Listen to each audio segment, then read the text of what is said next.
माननीय पोलीस आयुक्त पिंपरी चिंचवड यांनी पिंपरी चिंचवड आयुक्तालयामध्ये कुठल्या प्रकारे अवैध शस्त्र बाळगणारे जे गुन्हेगार आहेत त्यांच्यावर बारकाईने लक्ष ठेवून त्यांच्यावर कारवाई करण्याबाबत आदेशित केले होते। त्या अनुषंगाने आमचे गुन्हे शाखेचे मालमत्ता गुन्हे विरोधी पथकाने अशा अवैध शस्त्र बाळगणाऱ्या विक्री करणाऱ्या आरोपींबाबत माहिती काढत असताना आमच्या पथकातील अंमलदार गणेश सावंत यांना गोपनीय बातमी मिळाली की मोशी या परिसरामध्ये दिनांक 19 रोजी एक सराईत गुन्हेगार अवैध शस्त्र विक्री करता येणार। त्यावर आमच्या पथकातील API गुळी गणेश सावंत, सुमित देवकर, विनोद वीर, हर्षद कदम यांनी जाऊन सदर ठिकाणी शोध घेतला असता ते एक सराईत गुन्हेगार त्यांना संशयितरित्या वावरताना मिळून आला। त्यावर त्याची त्यांनी झडती घेतली असता त्याच्याकडे त्या झडतीमध्ये 2 देशी बनावटीचे पिस्तल आणि 2 राऊंड मिळून आले।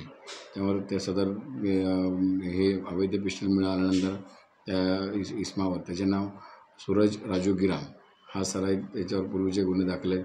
सदर इसमावर आम्ही त्या पिस्टल मिळाल्यामुळे MIDC भोसरी पोलीस स्टेशन येथे भारतीय हत्यार कायदा 325 प्रमाणे गुन्हा दाखल केलेला आहे। आणि सदर इसमाने सदरचे पिस्टल कशा करता आणले, कोणाला देण्याकरता आणले, कोणता गुन्हा करणार होता याबाबत अधिक माहिती मिळण्याकरता आम्ही अधिक तपास करीत आहोत। या गुन्ह्यामध्ये आणखी काही आरोपी निष्पन्न होण्याची शक्यता आहे का? शक्यता आहे। सध्या तर इथं हा एकच आरोपी आहे। याच्यानंतर पुढील तपासामध्ये जसे निष्पन्न होईल तशी कारवाई केली जाईल। हे जे पिस्टल बाळगत होता हे कुठून घेतलं होतं आणि ह्या कुणाला देणार होता? त्याबाबत अधिक तपास चालू आहे सध्या।